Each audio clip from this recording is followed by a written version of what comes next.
Chaque jour, 50 chiens sont euthanasiés en Espagne. Tous les ans, 100 000 chiens sont abandonnés.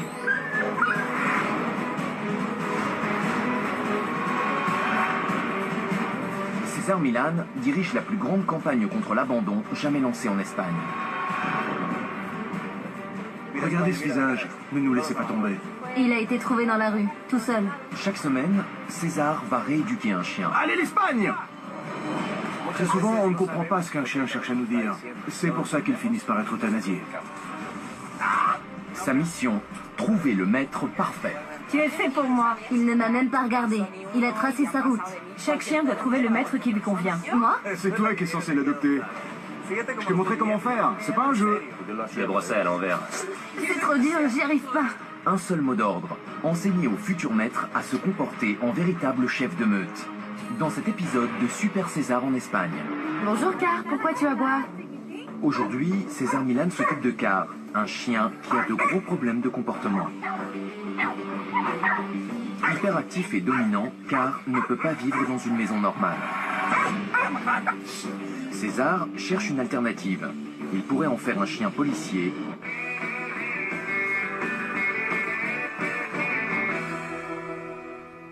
ou se tourner vers les sports extrêmes. Vas a dar placer a mi perro. Hola, bebé. Quel avenir y a-t-il pour Car? La décision est entre les mains de César Millan.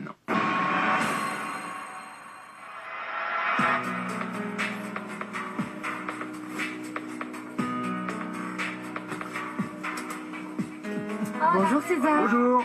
Béatrice? Oui, Enchanté. moi aussi, merci. Ça va? Très bien. Alors, qu'est-ce qu'on a? C'est le plus vieux chien de notre refuge. Ça fait 4 ans qu'il t'attend.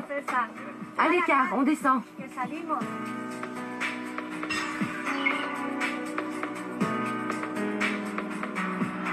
Car.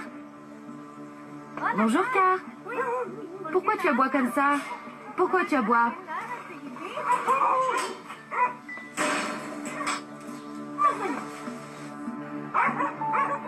Lui, c'est Car. Ça fait plus de 3 ans qu'il est ici. N'importe quelle famille ne peut pas l'adopter. C'est un bon chien, très affectueux, mais il a des problèmes de comportement qu'il faut résoudre avant qu'il puisse se faire adopter.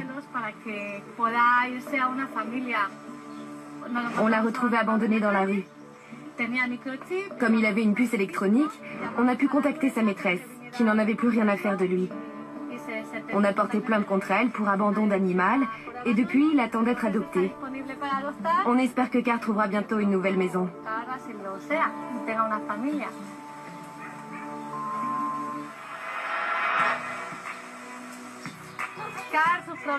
Le problème de Car, c'est qu'il mord et qu'il se bat avec les autres chiens.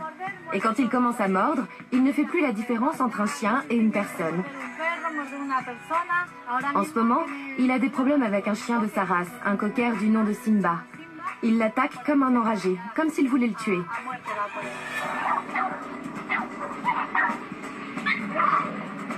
Arrête! Car! Laisse-le! Dans ces situations, Car est très difficile à contrôler. Il aurait besoin d'une rééducation totale. Il a dû subir des sévices. S'il s'est fait taper souvent, ça l'a rendu encore plus agressif.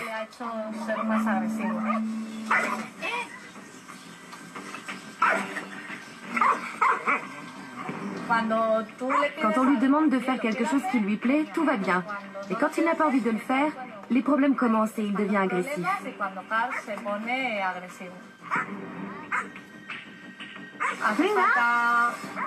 Car a besoin de l'intervention d'un spécialiste pour corriger ses troubles comportementaux et faire de lui un chien normal.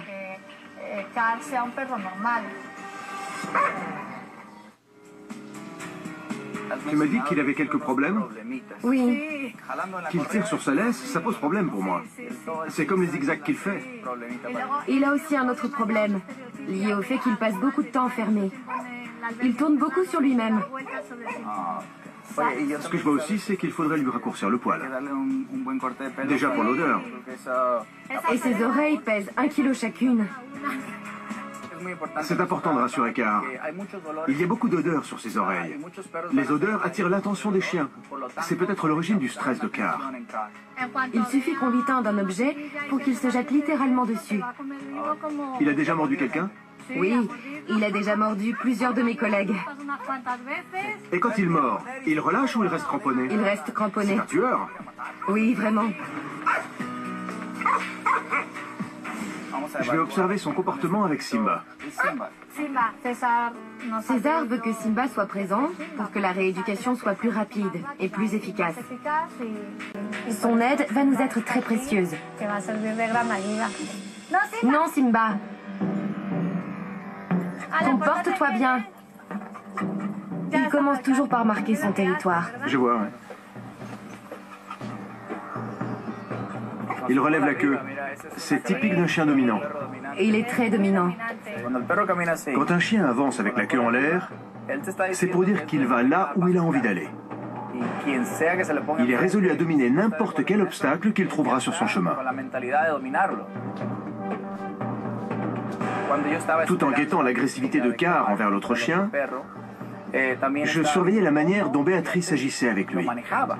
On va faire quelque chose. Viens ici, Car. Non. Si je devais décrire Béatrice, je dirais qu'elle a un optimisme très communicatif, mais qu'à aucun moment elle n'arrive à se détendre. Regarde, ça y est. Il est sur la défensive. Oui, et il fait ses yeux bizarres. Il nous fusille du regard. Il ne nous fait pas confiance. Car n'aboie pas. C'est très classique chez les chiens qui mordent les humains ou qui s'attaquent à d'autres chiens. Il a un regard particulier qui rappelle celui d'Al Pacino dans Le Parrain. C'est un regard sans pitié. Si on enfreint ses règles, il mord. C'est pour ça qu'il est capital de comprendre ce que ce chien veut nous dire. Il ne va pas attaquer dans l'immédiat. Pour l'instant, il fait comme si on n'était pas là. Il est réceptif et de bonne humeur. Détendu. Si la situation était plus tendue et qu'il cherchait à contrôler l'espace, on peut être sûr qu'il l'aurait cherché à attaquer. Ce qui aide beaucoup, c'est de les changer de cadre. On ne sait jamais à quel moment un chien va décider de vous attaquer. On doit s'en remettre à leur instinct. Mais si on les change de lieu, ça peut aider à changer leur mentalité. Si on éloigne un chien de certaines personnes et qu'on le confronte à des gens plus énergiques, il peut réagir différemment. Montre-moi comment tu t'y prends quand tu le caresses. Quand je le caresse, il se met à souffler. Tu as remarqué? Attends. Désolé, Car, tu es tombé. Car est un chien très nerveux. La plupart du temps, il se contractait quand Béatrice le touchait. Il le refait. C'est ça qui le gêne. Voilà. C'est ça. Quand je lui prends la patte, c'est là qu'il s'agite. Car, non. Car. Quand on touche un chien aussi énergique et enthousiaste, il peut réagir en mordant. Ne lui prends pas la patte.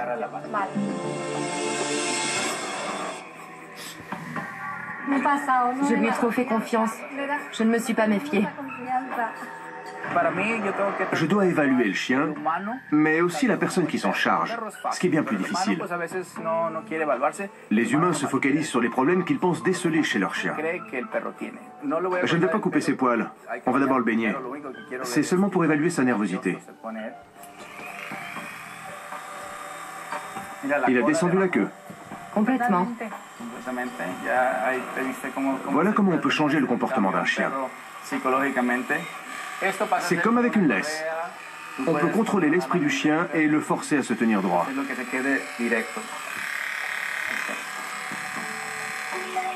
Petit à petit, le bruit de la tondeuse peut agir sur lui.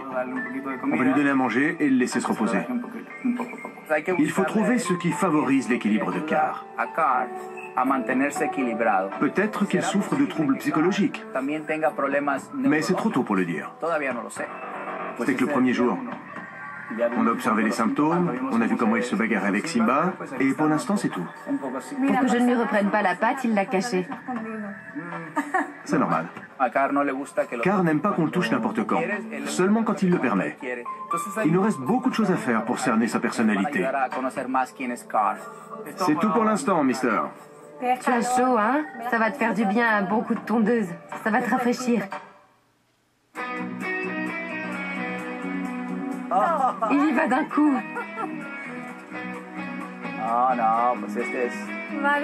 Il se sent chez lui. Je choisis ce moment pour établir un lien affectif avec lui, parce qu'il est dans son élément. Je veux qu'il m'associe à cette expérience agréable. Pour moi, la piscine a été un moment très affectif, d'autant que ça lui a permis de renouer avec son instinct. Le cocker spaniel est une race qui aime être dans l'eau. Regarde, Car. Je lui lance la balle? On va voir s'il la remarque de loin. Pour qu'il s'habitue. Il adore l'eau, mais il ne joue pas. Il n'a pas essayé d'attraper la balle. Il n'est pas très en phase avec ses instincts naturels. Et je vais voir comment arranger ça. Je veux le confronter à la meute. Peut-être que ça provoquera une réaction négative, de la tension ou de l'agressivité. C'est pour ça qu'on est là, pour le rendre plus sociable.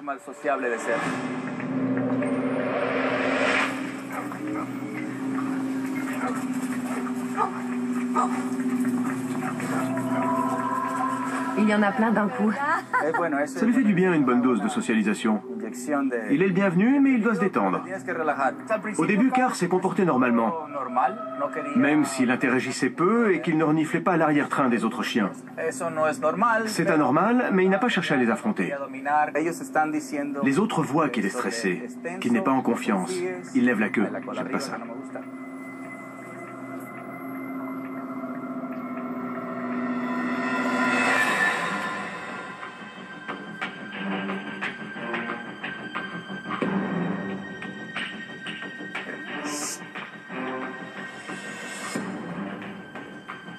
Ne le caresse pas. Je veux qu'il comprenne que c'est moi le chef de cette meute. Sa patte levée, ça veut dire qu'il ne sait pas ce qu'il doit faire. Et le petit coup, c'est pour qu'il se concentre seulement sur moi.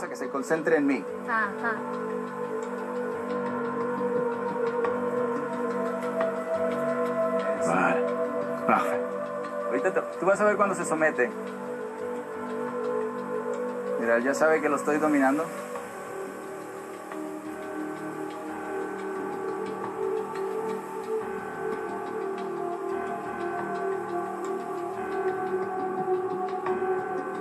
Voilà, parfait. Tu l'as acculé dans un coin, il déteste ça. Il a horreur de ça, je t'assure. Moi, je montrais à Car comment les choses devaient se passer, et Béatrice ne pensait qu'à sortir ses anecdotes. Mais quand on rééduque un chien, les anecdotes ne servent à rien. Je cherchais à l'enfermer dans un cul-de-sac mental. S'il allait d'un côté, j'y allais aussi. Tout ce qu'il pouvait faire, c'était rester immobile et me prêter attention, pour comprendre où je voulais qu'il aille. Ça alors, il vient même te demander des caresses. Non, il accepte mon autorité. Car déteste qu'on lui barre la route. Il devient agressif et ça le met sur la défensive. Mais César lui a donné l'occasion de réfléchir afin d'agir de manière pacifique. Cette leçon lui a été très profitable.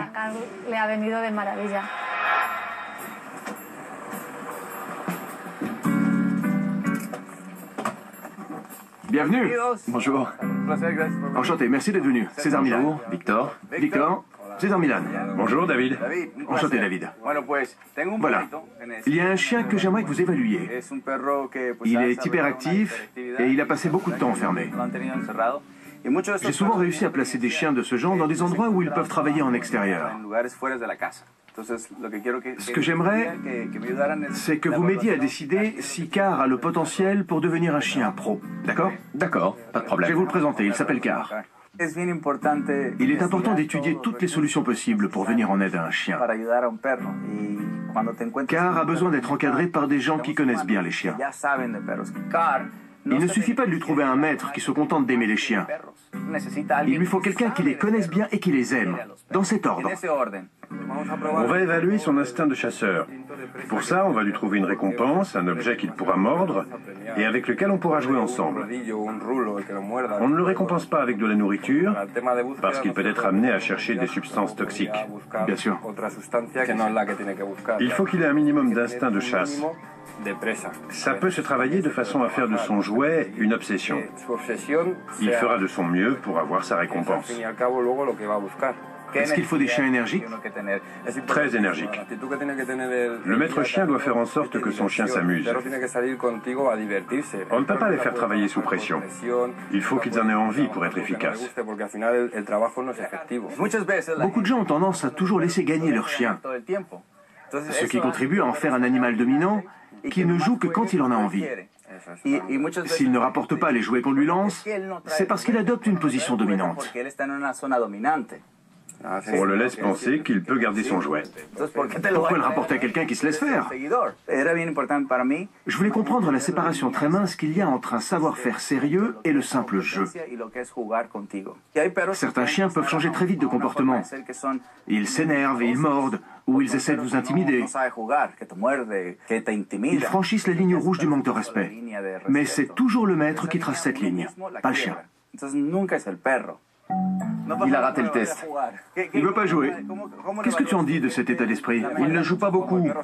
Il est très distrait. Je ne sais pas pourquoi. Peut-être qu'il a trop chaud. Mais le jouet ne l'intéressait pas du tout. À un moment, on dirait qu'il a eu peur. Peut-être qu'on a mis trop de pression sur lui. Comme s'il avait eu un mauvais souvenir. Ouais. Il est distrait et nerveux. Pas moyen de le faire travailler. Non, il ne veut pas travailler aujourd'hui. Il y a des chiens qui sont très attirés par les mouvements rapides. Mais Car a l'air de prêter davantage attention aux odeurs. La vue ne le stimule pas. C'est pour ça qu'il n'a pas réagi aux signaux visuels ou au bruit du maître chien. En réalité, ça n'a pas l'air d'être une méthode de travail qui lui convienne. Comment réagissent les chiens qui coopèrent? Je peux en voir un? Oui, bien sûr.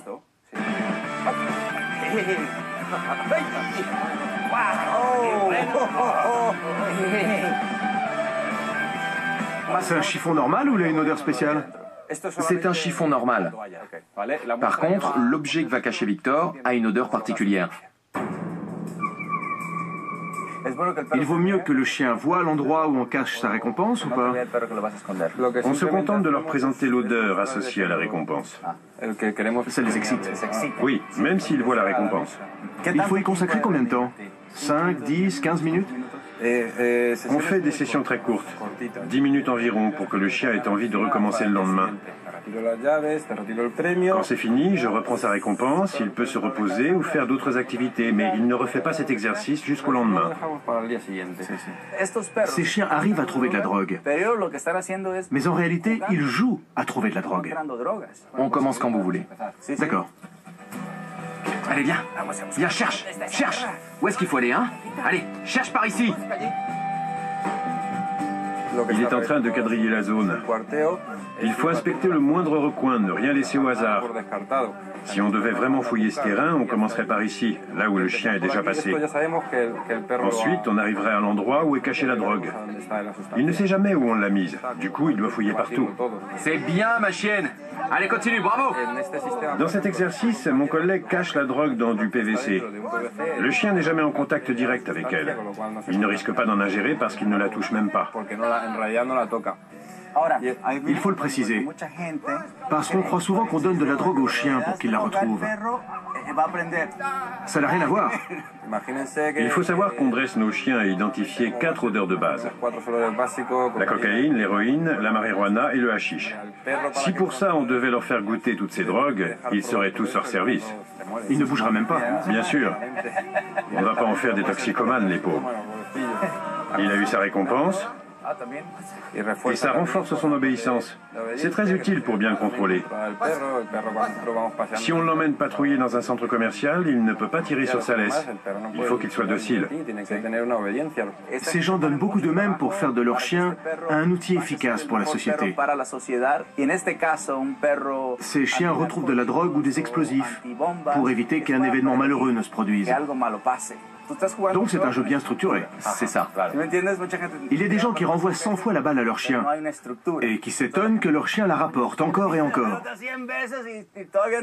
C'est pas qu'il est endurant, c'est qu'il lui manque une structure.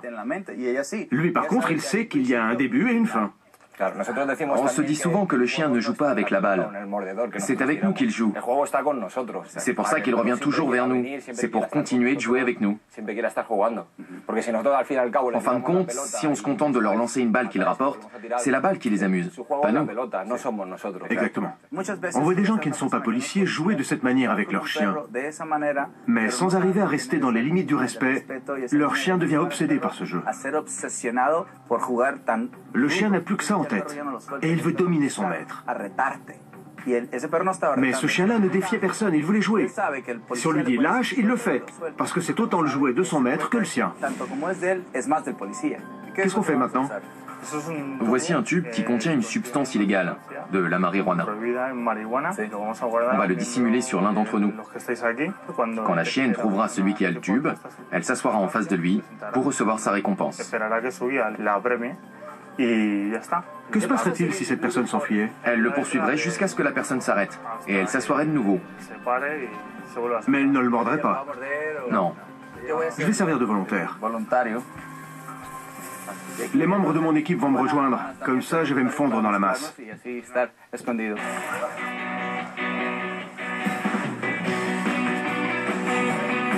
Allez, ma belle, cherche.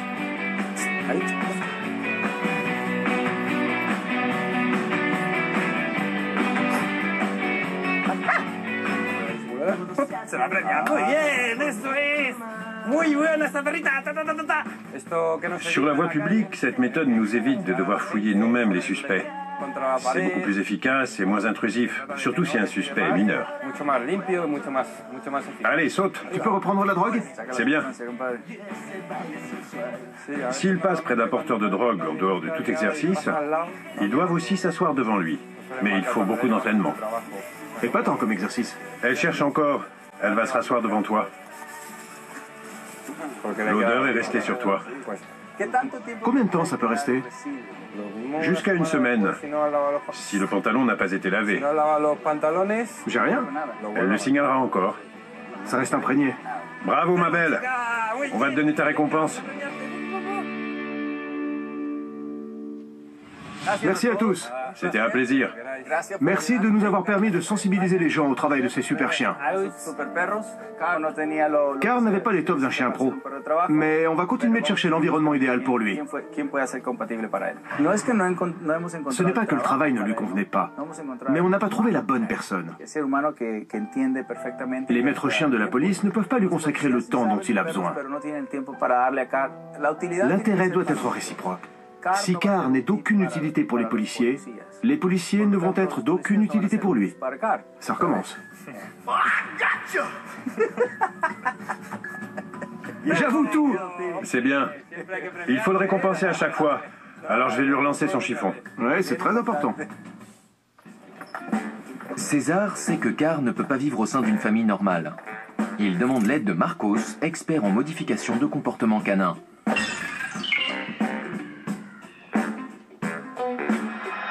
Les chiens agressifs sont justement sa spécialité.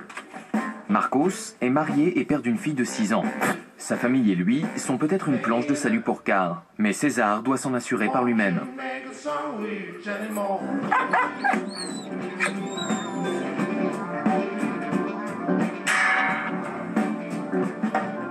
Marcos, comment ça va?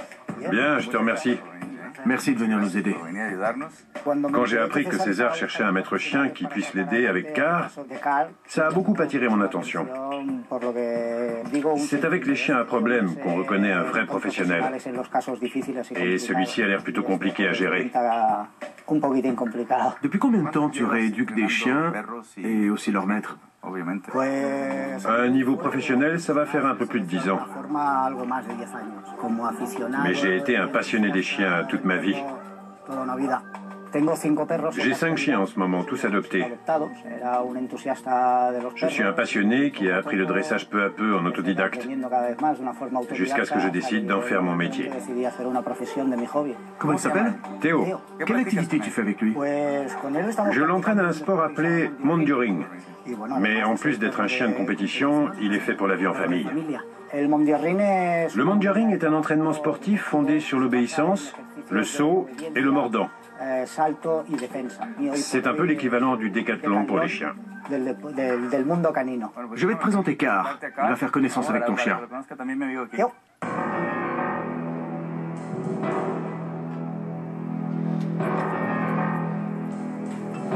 On va voir.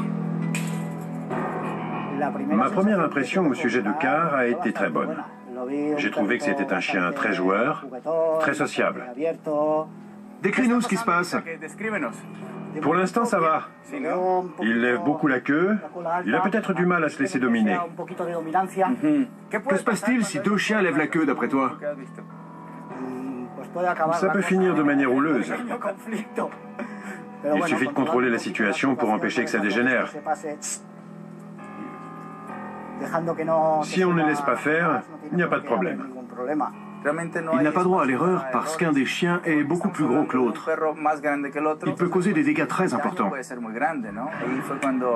Quand j'ai vu avec quelle efficacité Marcos a réprimandé Car, j'ai compris qu'il serait capable de contrôler ses débordements.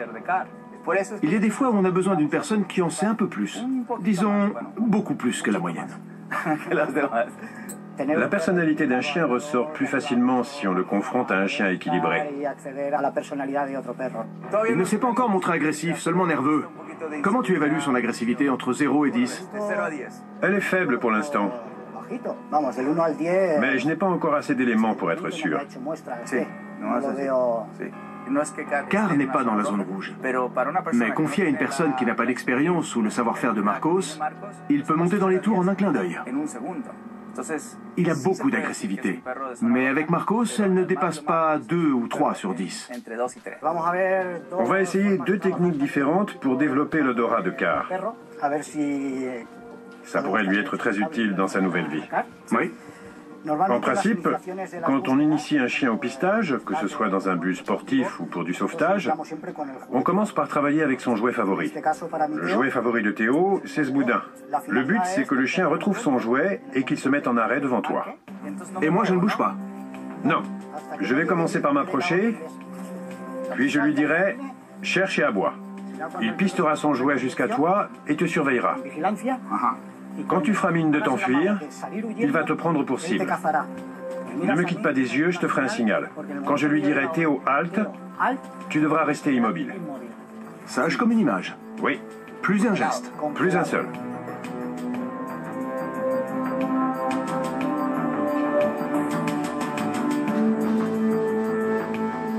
Tu vas faire plaisir à mon chien. Mais il ne faut pas faire ça chez soi. C'est réservé aux professionnels. C'est une discipline de ring. Ça se pratique dans un espace fermé. Souhaitez-moi bonne chance, vous tous. J'appelle mon chien? D'accord. Théo, au pied. Où je me cache? Où tu veux. On va quitter le terrain pour que le chien ne sache pas où tu es. Quand tu seras caché, tu me feras un signal et je dirai au chien « cherche et aboie ». Il te regarde déjà avec des étoiles dans les yeux. Ouais, j'aime pas trop le regard qu'il a. Ça te change, un Mexicain? Pardon? Théo au pied.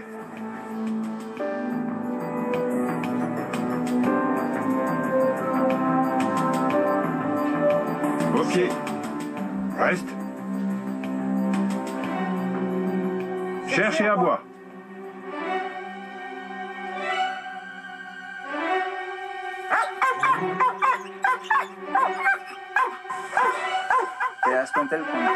C'est fou le contrôle et la confiance qu'on peut exercer sur un chien pour le faire aboyer sur une personne comme ça. On voit dans ses yeux qu'il ne me veut pas de mal. C'est le fruit du travail de Marcos. Éloigne-toi.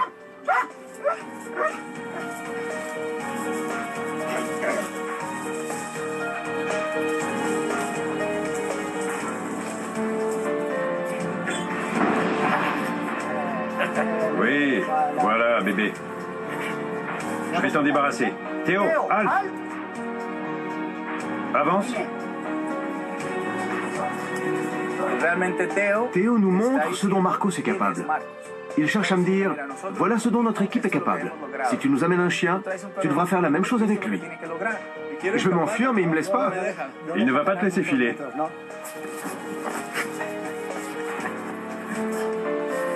Théo, halte! Oui, mon beau. Ça pique, hein? Théo, halte! Théo, au pied. Que le maître soit un pro ou non, il doit savoir calmer son chien. Quand Marcos donne un ordre, Théo s'exécute aussitôt. Il y a une énorme confiance entre eux, mais avec des enfants chez lui, c'est nécessaire.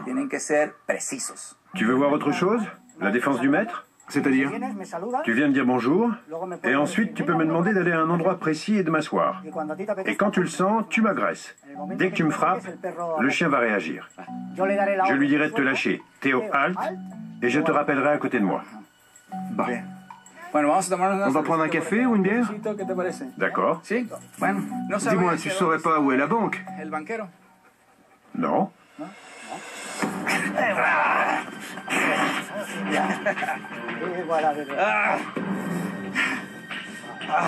Théo, halte! Théo, au pied! Le chien doit avoir un grand contrôle sur lui-même, ne pas attaquer trop tôt. Il ne doit mordre que quand César est en train de me frapper.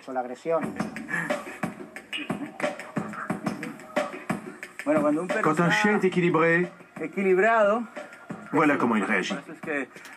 On ne peut pas faire ce genre d'entraînement chez soi. Cet homme est un professionnel qui sait contrôler son chien. J'ai beaucoup de chance de connaître quelqu'un qui a un tel contact avec ses chiens.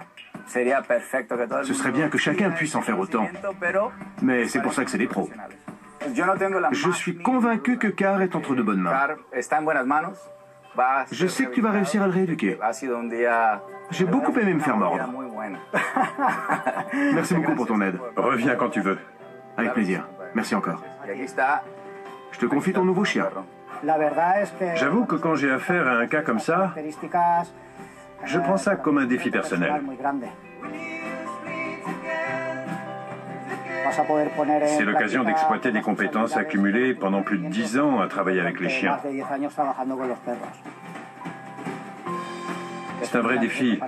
Je veux pouvoir lui donner une bonne qualité de vie. Très bien.